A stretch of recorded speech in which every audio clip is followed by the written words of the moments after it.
2030 का भारत 2030 के भारत में हम ऐसे कुछ शख्सियत को सामने लेकर आते हैं जिनसे हम जानने की कोशिश करते हैं कि आखिर सस्टेनेबल डेवलपमेंट गोल जो 2030 तक भारत देश को हासिल करने हैं, वो भारत देश हासिल कर पाएगा या फिर नहीं। और इसी पर चर्चा करने के लिए आज हमारे साथ मौजूद है महाराष्ट्र औरंगाबाद से एआईएमआईएम पार्टी से ताल्लुक रखने वाले इम्तियाज जलील जी।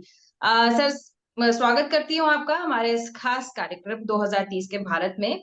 और धन्यवाद। इसी के साथ मेरा पहला पहला सवाल आपसे ये है कि भारत देश को लक्ष्य मिला है कि 2030 तक भारत देश में गरीबी शून्य हो जानी चाहिए। क्या लगता है आपको 2030 तक क्या स्थिति रहेगी भारत की? देखिए, मैं समझता हूँ ये जो ईयर्स डिक्लेयर किए जाते हैं कि 2020 में हम ऐसा कर देंगे, 2030 तक हम ऐसा हो जाएंगे, 2040 तक ऐसे हो जाएंगे करके, तो मेरे हिसाब से सिर्फ ये एक सपना दिखाने के जैसा होता है। जो भी करना है आज करो। हम्म। आज हम क्या कर सकते हैं इसके बारे में सोचने की ज़रूरत है। ठीक है, सपना देखना अच्छा है कि 2030 में हम लोग गरीबी को बिल्कुल दूर कर पाएंगे करके उसमें। ये हम लोग पिछले 75 साल आज़ादी के जब हुए थे, उस जी। वक्त से हम ये सुनते आ रहे हैं कि इस देश से गरीबी हटाई जाएगी। और हम्म। संविधान के अंदर ये बताया गया था कि जो हमारे रिसोर्सेज है वो जी। इक्विटेबल इसका डिस्ट्रीब्यूशन होगा करके। लेकिन क्या सही है ये? महज चंद फैमिलीज जो है इस देश के अंदर वो जी। कितने अमीर है, और एक वास्ट वास्ट मेजॉरिटी जो है वो गरीबी रेखा के नीचे है। अगर आंकड़ों के बिल्कुल। हिसाब से अगर बात करें तो देश के फाइनेंस मिनिस्टर निर्मला सीतारमन पिछला जब बजट पेश कर रही थी, जी। पिछले सेशन का जिसमें मैं भी मौजूद था, तो उन्होंने अपने भाषण के अंदर ये कहा था कि इस देश हम्म। के अंदर 85 करोड़ लोगों हम्म। को हम मुफ्त में राशन दे करेक्ट। रहे हैं। यानी कि करेक्ट। करेक्ट। आपकी अगर आबादी अगर 140 करोड़ है और उसमें से अगर आप 85 करोड़ लोगों को अगर आप मुफ्त में राशन दे रहे हैं, तो अब आप इसका मतलब इतने लोग परसेंटेज गरीब है। निकाल हम्म। सकते हैं उसमें। तो बिल्कुल। दिखाने के लिए सपने अलग अलग होते हैं। मैं ये जी। समझता हूँ कि सबसे बड़ा इशू जो रहेगा वो हम्म। कम्युनल हेट्रेड जो इस देश के अंदर फैलाई जा रही है। नो जी। कंट्री कैन डेवलप, कोई देश नहीं तरक्की कर सकता, कोई राज्य नहीं डेवलप कर सकता है जब तक हम्म। आपका सोशल फैब्रिक मजबूत ना हो। अगर सोशल फैब्रिक करेक्ट। ही अगर आपका कमज़ोर है तो कौन आपके पास आके इन्वेस्टमेंट करने वाला है? यहाँ से कितने सारे अब इंडियंस जो है वो भाग रहे हैं दूसरे देशों के अंदर इस डर से कि यार कल क्या होने वाला है यहाँ पे। बिल्कुल। बिल्कुल, बिल्कुल आपने सही कहा। और यहीं से ये समझ में आ रहा है कि अगर जो आपने बताया ना सोशल फैब्रिक, अगर वो सही नहीं रहेगा तो डेवलपमेंट करने में बहुत देरी हो जाएगी। जी, दामिनी। अ, बिल्कुल जी। सर, आपने एक चीज कही थी। हालांकि ये काफी हद तक देखने में भी आता है कि क्योंकि गरीब लोग जो है वो बहुत गरीब होते चले जा रहे हैं, अमीर लोग जो है वो अमीर होते चले जा रहे हैं, और इस तरह की कई बातें लगातार सुनने में भी आती है। लेकिन सवाल ये होता है कि कई सारी योजनाएं भी चलाई जा रही है, कई सारे लाभ भी दिए जा रहे हैं, कई सारे इनिशिएटिव्स है, इवन आंकड़े भी बताते हैं कि इतने इतने लोगों को गरीबी से बाहर निकाला, उसके बावजूद देश में ऐसी स्थिति देखने को मिल रही है। तो ये सोच पाना या ये मान पाना कि 2030 तक भारत देश की स्थिति गरीबी के क्षेत्र में बहुत बेहतर हो जाएगी, इस चीज पर यकीन करना भी बहुत मुश्किल हो जा रहा है। आखिर ऐसा क्यों? क्यों आखिर देश में अमीर अमीर होते जा रहे, गरीब गरीब होते जा रहे, इस तरह की बातें सामने आ रही? ये सवाल किया आपने मुझसे। जी। जी, देखिए ये बिल्कुल सही बात है। अभी हमने कुछ दिन पहले पूरा सोशल मीडिया और पूरे टेलीविज़न चैनल जो है, वो एक बहुत बड़े उद्योगपति के बेटे की शादी के बारे में हमने देखे थे। आपके नज़रों से भी गया होगा, आप जब सुबह उठ रहे थे तो कितने फ़िल्म स्टार्स आए हुए हैं। इंटरनेशनल बिल्कुल। आर्टिस्ट को कितने करोड़ों रुपए देकर बुलाया गया है, महज़ एक 4 मिनट, 5 मिनट के ठुमके लगाने लगाने के लिए। और उसी जी। मुंबई शहर के अंदर एशिया की सबसे लार्जेस्ट जो है झोपड़पट्टी है। तो हमें ये डिस्पैरिटी देखने के लिए बहुत दूर जाने की ज़रूरत नहीं है। हमारी आंखों के सामने ये सब चल रहा है करके। और जब कॉन्स्टिट्यूशनली ये कहा गया था, जब ये संविधान बनाया जा रहा था कि इक्विटेबल राइट्स रहेंगे करके उसमें, तो क्या वजह है? हम्म। उसकी वजह मुख्य यही है कि पॉलिटिक्स और मनी ये दोनों बहुत करीब का रिश्ता इनका हो चुका है उसमें, कि तुम मुझे सत्ता में बैठाने के लिए मदद करो, मैं सत्ता में बैठने के बाद है तो तुम्हारे को पूरी इस देश की जितनी संपत्ति है तुम्हारे हवाले कर डालूंगा, जितने बड़े बड़े ठेके हैं वो सब तुम्हारे को दे डालूंगा करके। तो उसकी वजह यही हो रही है कि जो अमीर लोग हैं वो बहुत अमीर होते जा रहे हैं, और जो गरीब है उसका मुंह खुलना नहीं चाहिए, उसने सड़क के ऊपर आना नहीं चाहिए। तो क्या किया जाए, तो भैया तू घर में बैठ, तो हमारे खिलाफ कुछ बोल मत, तो हमारे खिलाफ कुछ आंदोलन कर मत, हम तेरे घर के ऊपर मुफ्त का राशन लाके दे रहे हैं। मेरे हिसाब से दुनिया के अंदर ये वाहिद ऐसा देश होगा जहां पर नौजवान लड़के कह रहे हैं कि हमको नौकरी चाहिए, तो वो कह रहे हैं कि नहीं हम तुमको भत्ता दे डालेंगे, 1000 रुपये 1500 रुपये।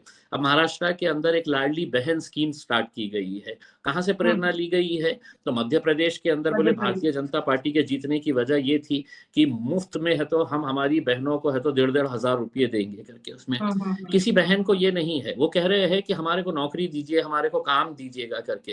किसान कहता है कि मेरी जो फसल है, मैं जो उगाता हूँ, मैं जो मेरी खेती के अंदर मेहनत करता हूँ, उसका सही दाम मुझे मिलना चाहिए। ये 75 साल से इस देश का किसान चीखते चिल्लाते लड़ते झगड़ते यहाँ तक आया है। वो कहते हैं कि हम तुझे कीमत नहीं देंगे, हम तेरे को लोन देंगे, और वो लोन है तो हम माफ कर डालेंगे बाद में करके। तो एक तरीके से आप इस देश की जनता को, आवाम को एक आलसी बनाने का काम कर रहे हैं कि तुम काम मत करो, हम तुम्हारे को मुफ्त में पैसा दे डालेंगे, लोन माफ कर डालेंगे, महिलाओं को कहेंगे कि हमारे पास नौकरियां नहीं है, लड़कों से नौजवान बच्चों से कहेंगे कि नौकरियां नहीं है, हम तुमको महीने के 1500 दो, काम मत करो, हम तुम्हारे को मुफ्त में पैसा दे डालेंगे, लोन माफ कर डालेंगे, महिलाओं को कहेंगे कि हमारे पास नौकरियां नहीं है, लड़कों से नौजवान बच्चों से कहेंगे कि नौकरियां नहीं है, हम तुमको महीने के 1500 2000 दे डालेंगे करके। उसमें तो ये जो इस सिस्टम जो चला आ रहा है उसमें, अब मैं अगर रोजगार के बारे में बात करूंगा तो फौरन है तो वो कोई तो भी किसी मंदिर का मस्जिद का इशू निकाल लेंगे। मैं अगर कहूंगा कि मेरे किसान है तो आत्महत्या कर रहे हैं, तो फिर कुछ तो भी पाकिस्तान को लेकर आ जाएंगे, फिर कुछ हिंदू मुस्लिम का मुद्दा खड़ा कर डालेंगे। तो यही मुद्दों को लेकर जो है ये चला रहे हैं अपनी दुकानें। बिल्कुल बिल्कुल। देखिए, सबसे पहले तो ये बात आपने बहुत अच्छा पॉइंट आउट किया, क्योंकि हम भी इसलिए अलग अलग माइनॉरिटी सेक्शन से बात कर रहे हैं इंटरव्यूज में। तो इसमें एक चीज आपने कहा कि कम्युनल हेट्रेड की जो आपने बात कही कि वो अगर रहेगा तो डेवलपमेंट नहीं हो पाएगा, कहीं से भी डेवलपमेंट नहीं हो पाएगा। तो जैसे आप जिस पार्टी से बिलोंग करते हैं सर, AIMIM की पार्टी जो है, इसमें लोगों के बीच ऐसा मिसकंसेप्शन है कि आप सिर्फ एक कम्युनिटी की तरफ ही फोकस्ड रहते हैं, एक कम्युनिटी को ज्यादा सपोर्ट करते हैं। क्या ये मिसकंसेप्शन है या फिर पार्टी के कुछ एजेंडे हैं? मैं ये जानना चाहती देखिए, मिसकंसेप्शन नहीं है। हूँ। MIM पार्टी, AIMIM पार्टी, जिसका मैं सांसद रहा हूँ 2014 से 19 से 24 तक, 2014 से 19 तक मैं MLA रह चुका हूँ इसी पार्टी से। इससे पहले तो हम किसको वोट देते थे? हम कांग्रेस को वोट देते थे, हम NCP को देते थे, हम समाजवादी को देते थे, कोई शिवसेना को दे देता था, अलग अलग राजनीतिक पार्टियों को वोट देते आए थे उसमें। हमारे लिए जगह बनी क्यों? जब हमने ये रियलाइज किया कि ये सबको हमारा वोट तो चाहिए, लेकिन हमारी आवाज उठाने के लिए कोई तैयार नहीं है। अब आपको एक उदाहरण देता हूं कि देश के अंदर इंडिया अलायंस को इतनी बड़ी जो कामयाबी मिली है लोकसभा इलेक्शन के अंदर, उसमें मुसलमानों का बहुत बड़ा योगदान है। महाराष्ट्र के अंदर इंडिया अलायंस के जितनी भी सीटें आई है उसमें मुसलमान समाज जो है वो 2-2 घंटे तपती हुई धूप में खड़े रहकर इन्हें वोट डाला। किसे वोट डाला? तो उद्धव ठाकरे की शिवसेना को डाला, उसने शरद पवार की NCP को डाला, उसने कांग्रेस को डाला। अब कल जब लोकसभा के अंदर वक्फ के खिलाफ एक कानून लाया गया सरकार की तरफ से, तो शिवसेना के उद्धव ठाकरे के 9 के 9 MP है तो वहां से भाग के निकल गए, उसमें चर्चा नहीं लिए, उसका विरोध नहीं किया। यानी कि इसका मतलब ये है कि हम तुम्हारे से वोट मांगने के लिए आएंगे, लेकिन जब तुम्हारी लड़ाई लड़ने की बात आएगी तो हम नहीं लड़ेंगे, वो इम्तियाज जलील लड़ेगा, वो असदुद्दीन अवैसी लड़ेगा, MIM पार्टी लड़ेगी करके। हमारा तुम्हारा रिश्ता सिर्फ वोट तक का है। वोट दो हमको, और तुम्हारे खिलाफ कुछ आएगा तो हम खामोश बैठ जाएंगे, वहां से दुम दबा के भाग जाएंगे, जैसा कल वो भाग गए थे करके उसमें। तो अगर ये लोग हमारी आवाज उठाते जी, एक भाई आप माने या ना माने, मुसलमान जो है इस देश के अंदर माइनॉरिटीज का सबसे बड़ी मेजॉरिटी है, सबसे बड़ा तबका है। अगर आप उनको ही नजरअंदाज करके चलेंगे तो फिर कैसा चलने वाला है? वो नहीं आवाज उठा रहे हैं, तो इसलिए लोग कह रहे हैं कि नहीं भैया आप जाइए, आप जाके हमारी आवाज उठाइएगा करके। मैं एक चीज जानना चाहती हूँ इम्तियाज जलील जी यहाँ पर, कि माइनॉरिटीज में जैसे मुस्लिम्स की बात आती है तो हमेशा मुस्लिम्स कैटेगरी में ही गरीबी ज्यादा पाई गई है। मतलब देख, रिचेस्ट अगर देखें तो बहुत ऊंचे पदों पर भी मुस्लिम बैठे हुए हैं, लेकिन सबसे ज्यादा गरीब जो है वो मुसलमान, माइनॉरिटीज की बात करूँ तो मुसलमान है। इसके पीछे की क्या वजह आप समझते हैं? क्योंकि देखिए, सिख की और जैन्स की बात करें तो वो डेवलप आगे हो गए हैं, लेकिन उसी देश में रहते हुए मुस्लिम पीछे क्यों रह गए? देखिए, आप जैन्स और सिख का अगर कंपैरिजन अगर करेंगे तो हम्म। इनका अगर परसेंटेज अगर देखा जाए तो पॉपुलेशन के हिसाब से दोनों का लेस देन 2% है। हाँ, मुसलमानों का तो एक बहुत बड़ी आबादी है इसमें। जी। इसकी मुख्य वजह है कि हमारे पास एजुकेशन की कमी है। अब मैं आपको बताता हूँ कि जब मुसलमानों को हजारों करोड़ रुपया हर साल हज की सब्सिडी दी जाती थी सरकार की तरफ से कि ये जी। लो मुसलमानों, ये हम हज की सब्सिडी दे रहे हैं, तुम जाओ मक्का मदीना में जाके तुम हमारा हज अदा करके आओ, ये हमारी तरफ से सब्सिडी है। तो इम्तियाज जलील और मेरे पार्टी के अध्यक्ष बैरिस्टर असदुद्दीन अवैसी दोनों ने पार्लियामेंट में खड़े रहकर, और मैंने लोग विधानसभा के अंदर भी खड़े रहकर ये आवाज उठाई थी कि हमको सब्सिडी नहीं चाहिए। ये पैसा जो तुम हमारे एक रिलीजियस हमारा जो ऑब्लिगेशन है उसको फुलफिल करने के लिए जो आप दे रहे हैं वो मत दीजिएगा, हमें नहीं चाहिए वो पैसा। वही पैसा आप इस देश के अंदर मुस्लिम बच्चियों के लिए स्कूल्स खोलिएगा, कॉलेजेस खोलिएगा, उनके लिए हॉस्टल्स की फैसिलिटीज प्रोवाइड करिएगा, उनके लिए स्कॉलरशिप्स डिक्लेयर करिएगा हायर एजुकेशन के अंदर। सरकार ने क्या करी कि सरकार ने हमने जितना बोले थे उसमें का आधा सुनी कि हज की सब्सिडी बंद कर दो, तो बंद कर दिए। उसमें से जो पैसा हमें मिल रहा था जी, वो पैसे से उन्होंने एक भी स्कूल बनाए क्या? तो नहीं बनाए। सरकार खुद चाहती है कि हमारे महलों के अंदर कोई एक ड्राइवर चाहिए। एक सवाल मेरे जहन में आ रहा है यहाँ से। एक हाँ जी जी सर, अपनी बात पूरी करिए। बिल्कुल। हमारी सरकार खुद चाहती है कि उनके महलों के अंदर काम करने वाली भाई हमारी होना चाहिए, उनके गाड़ी पोंछने वाला हमारा बच्चा होना चाहिए, उनका ड्राइवर हमारा होना चाहिए, उनके लिए चाय बनाने वाला कुक जो है वो हमारा होना चाहिए। तो उनकी मंशा यही है कि अगर ये समाज भी पढ़ लेगा तो ये हमारे बाजू आके बैठ जाएगा करके, तो वो नहीं चाहते हैं। तो इस वजह से मुसलमानों को एजुकेशन के अंदर पीछे रखा जा रहा है, इसलिए ये गरीबी मिल रही। आज हिंदुस्तान में आप कहीं पर भी चलाइए, गाड़ियां कौन चलाता है, ऑटो रिक्शा कौन चलाता है? की जरूरत होगी।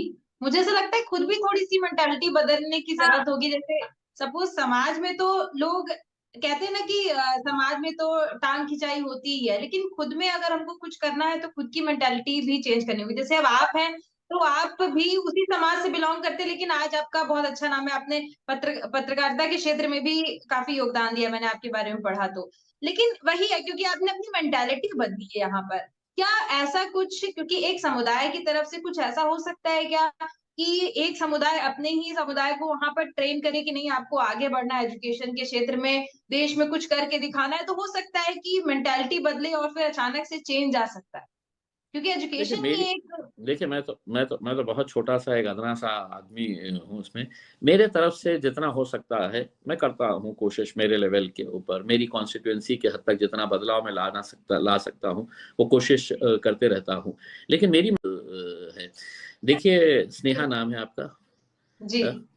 स्नेहा, आपका जिस्म, आपकी बॉडी उस वक्त तक मजबूत है जब आपके बॉडी के पूरे फंक्शंस काम कर रहे हैं, समझ रहे? मैं उस वक्त तक तंदुरुस्त रहूंगा, स्ट्रांग रहूंगा, पावरफुल रहूंगा जब मेरा पूरे बॉडी फंक्शंस काम कर रहे हैं करके। हाँ, तो ये मेरा भारत देश को ये करता है, दर्शाता है कि अगर मेरे भारत देश का ये हिस्सा अगर कमजोर हो गया या मेरे पैर के अंदर कुछ हो गया, तो वो अपाहिज हो जाएगा। तो अगर आप मुसलमानों को अपाहिज करके, कमजोर करके आप ये कहेंगे कि नहीं देश बहुत मजबूत हो रहा है, तो ये आपका झूठ है, ये आपका वहम है, और ये आप सिर्फ लोगों को गलत बात बता रहे। हम ये चाहते हैं कि देश को अगर मजबूत होना है तो हम आपसे क्या मांग रहे हैं? हमने क्या आपसे ये कहा है कि हमको ताजमहल ला के दे डालो करके? हमने आपसे क्या कहा है? हमारी जरूरतें क्या है? हमारी जरूरतें ये है कि हमारे लिए स्कूल्स खोल दें आप, हमारे लिए कॉलेज। हम स्कूल खोलने की बात करते हैं तो हमारे इलाके के अंदर पुलिस स्टेशन लाके छोड़ देते हैं करके। हम कहते हैं कि हमको 2 वक्त हक हलाल की मेहनत की कमाई खाने के लिए दीजिएगा, तो वो नशे का कारोबार हमारे इलाके के अंदर शुरू करवा देते हैं। कि नौजवानों लियो नशा करो, हम पूरा मदद करेंगे आपको ये नशा आपके पास तक पहुंचने के लिए। तो ये हकीकत है, इसको कहीं ना कहीं समझने की जरूरत है मेरे हिसाब से। बिल्कुल बिल्कुल बिल्कुल। एक चीज आप कह रहे कि आप लोगों के लिए स्कूल्स खोल देने चाहिए, यूनिवर्सिटीज खोल देनी चाहिए, इस तरह की बात है आपने जरा कही। तो एक विचार मेरे मन में आया कि शिक्षा तो किसी समुदाय एक विशेष नहीं होती है ना, शिक्षा का हक सभी पे होता है। हर तरह के स्कूल में हर समुदाय का बच्चा जा सकता है। एक जैन जिस स्कूल में पढ़ रहा है, एक मुस्लिम भी उसी स्कूल में पढ़ सकता है। लेकिन उसके बावजूद, क्योंकि शिक्षा का हक सबको बराबरी से मिला है, किसी के लिए पर्टिकुलर अलग से कम्युनिटी बेस्ड स्कूल बनाने की जरूरत नहीं है, लेकिन उसके बावजूद ऐसा देखा जा रहा है कि मुस्लिम जो है वो एजुकेशन में पीछे है। बल्कि सरकार ऐसा तो नहीं कर रही है कि एक पर्टिकुलर स्कूल है, सीबीएसई स्कूल है या फिर जिस भी बोर्ड की स्कूल है, वहां पर मुस्लिम नहीं जा सकते, वहां पर सिर्फ जैन जा सकते हैं। ऐसे कोई क्राइटेरिया नहीं है, लेकिन उसके बावजूद फिर क्यों? देखिए, आप जो बात कह रही है बिल्कुल सही है। मैं भी वही स्कूल के अंदर, कॉन्वेंट स्कूल के अंदर पढ़ा हुआ हूँ, जहाँ पर मेरे बाजू बैठने वाले क्या मजहब के ताल्लुक रखते थे मुझे आज भी पता नहीं है। उसमें सब साथ में मिलके पढ़ते थे। लेकिन आप मुझे बताइएगा कि मेरा ड्राइवर का लड़का, उसकी भी एक ख्वाहिश है कि मेरा बच्चा जो है वो भी डॉक्टर बनना चाहिए, यूपीएससी पास करना चाहिए, वो भी अच्छा प्रोफेशनल बनना चाहिए। अब उसको बिल्कुल हम, उसकी फाइनेंशियल पोजीशन ऐसी नहीं है कि वो एक अच्छे स्कूल में पढ़ा सकता है करके, तो वो सरकारी स्कूल के अंदर पढ़ाता है। अब सरकारी स्कूल कुछ शहरों के अंदर अच्छे हो सकते हैं, लेकिन 98% सरकारी स्कूल्स के हालात क्या है कि आप खुद आके विजिट करेंगे तो आपको समझ में आ जाएगा उसमें। तो यानी करेक्ट कि ये करेक्ट है सर, कि वही हर चीज गरीब बदलने की आदमी, तो मिशन हर मिला है गरीब शायद। आदमी भी जो सपना देखता है कि मेरा बच्चा भी अच्छा पढ़ना चाहिए, उसको हम क्या कह रहे हैं कि आप अच्छे स्कूल की फैसिलिटीज दीजिए ना। मुझे आप बताइएगा कि पार्लियामेंट की नई बिल्डिंग आपको बनाने की जरूरत थी क्या? करेक्ट इतने करेक्ट सालों करेक्ट से हम पुरानी पार्लियामेंट की बिल्डिंग के अंदर बैठते थे ना। जितना पैसा आपने बिल्कुल नई, अभी पानी टपक रहा है जिस बिल्डिंग के अंदर, उसमें से आप कितने स्कूल्स, बेहतरीन स्कूल्स पूरे देश भर में बना सकते थे, बना सकते बिल्कुल थे। आप देश के अंदर है तो पुतलों के ऊपर, स्टैच्यूज के ऊपर, मेमोरियल्स के ऊपर, स्मारकों के ऊपर है तो हजारों करोड़ रुपए खर्चा कर दे रहे हैं। वो जरूरी जी है क्या स्कूल बनाना जरूरी है? मुझे ये बताइएगा उसमें। तो ये बिल्कुल मेंटालिटी मेरी बिल्कुल बदलनी चाहिए। मेरी मेंटालिटी तो मैंने आपको बता दिया कि मेरी मेंटालिटी ये है कि इस देश के ऊपर पूरा बैन लगना चाहिए कि किसी का भी स्मारक सरकारी पैसों से नहीं बनेगा, किसी का भी पुतला सरकारी पैसों से नहीं बनेगा करके। और ये फजूल के जो खर्चा हम करते रहते हैं ऐसे कामों के ऊपर जो धार्मिक कार्यक्रमों से रिलेटेड है, उनके ऊपर सरकार ने 1 रुपया खर्च करना नहीं चाहिए। लेकिन ये बोलने वाला कौन है? अब हमने जैसे ही बोले तो फौरन देखो ये हमारे त्योहारों के ऊपर हमला कर रहा है, इसको पाकिस्तान भेज देना चाहिए, ये देखो हमारा दुश्मन, ऐसी ही बातें सामने आ बिल्कुल जाती है। बिल्कुल बिल्कुल। चलिए, समय क्योंकि बहुत ही कम है और आपका भी काफी बिजी शेड्यूल है सर, तो एक आखिरी मेरा सवाल रहेगा आपसे कि 2030 तक अगर मैं इम्तियाज जलील जी की बात करूं तो क्या कंट्रीब्यूशन रहेगा आपका 2030 के लक्ष्यों को जो है वो प्राप्त करवाने में आपकी तरफ से personally, not in terms of any party? आप एक तरीके से एक पत्रकार के तौर पर अगर मैं आपसे पूछूं कि इम्तियाज जलील जी का क्या कंट्रीब्यूशन रहेगा? देखिए, मेरा तो कंट्रीब्यूशन यही रहेगा कि हुकूमतें, सरकारें जो है, जो जाति, धर्म और मजहब की दीवारें बड़ी बड़ी खड़ी कर रही है, उन दीवारों को बिल्कुल गिराने का मेरा काम रहेगा। कि मैं बिल्कुल ये दीवारें मेरे आंखों के सामने खड़ी होते हुए देखना नहीं चाह रहा हूँ कि क्योंकि एक तो ये है कि मेरा मजहब भी ये सिखाता है कि अगर पेट भर के खाना खा रहा हूँ और मेरा जी पड़ोसी अगर वो किसी भी समाज का हो, अगर वो हिंदू भाई भी है और वो अगर जी भूखा सो रहा है, तो वो मजहब मुझे इजाजत नहीं देता है कि इम्तियाज अली तुम पेट भर के खाओ करके। तो ये बिल्कुल भाईचारगी हमें पैदा करने की जरूरत रहेगी। और दूसरा ये है कि जो एजुकेशन का है, हम बहुत ज्यादा मोटिवेट करते हैं बच्चों को कि जी पढ़ाई पे ध्यान दो, थोड़ा एजुकेशन अगर हासिल कर लें तो आप जिंदगी के अंदर बहुत आगे बढ़ सकते हैं। तो ये छोटा मोटा कंट्रीब्यूशन मेरी तरफ से रहेगा उसमें। बिल्कुल 2030 तक अगर रहेगा तो फिर आप दोनों से मैं अनुरोध करूंगा कि 2030 को एक मरतबा फिर से मुझे बुलाना और पूछना कि क्या बिल्कुल किए थे तुमने करके। बिल्कुल सर, वापस से आपको बुलाएंगे, बिल्कुल जानने की कोशिश करेंगे सर। बहुत अच्छी बातें आपने बताई, बहुत से ऐसे पॉइंटर्स रखे जिनको ध्यान में रखने की जरूरत है, और अगर इन पॉइंटर्स को ध्यान में रख लिया जाए तो शायद 2030 के लक्ष्यों को प्राप्त करने में बहुत आसानी हो जाएगी। बहुत बहुत धन्यवाद इम्तियाज जलील जी हमारे साथ थैंक यू। जुड़ने के लिए और एक अच्छी चर्चा धन्यवाद। में। Thank thank you you. Thank you sir. So thank you.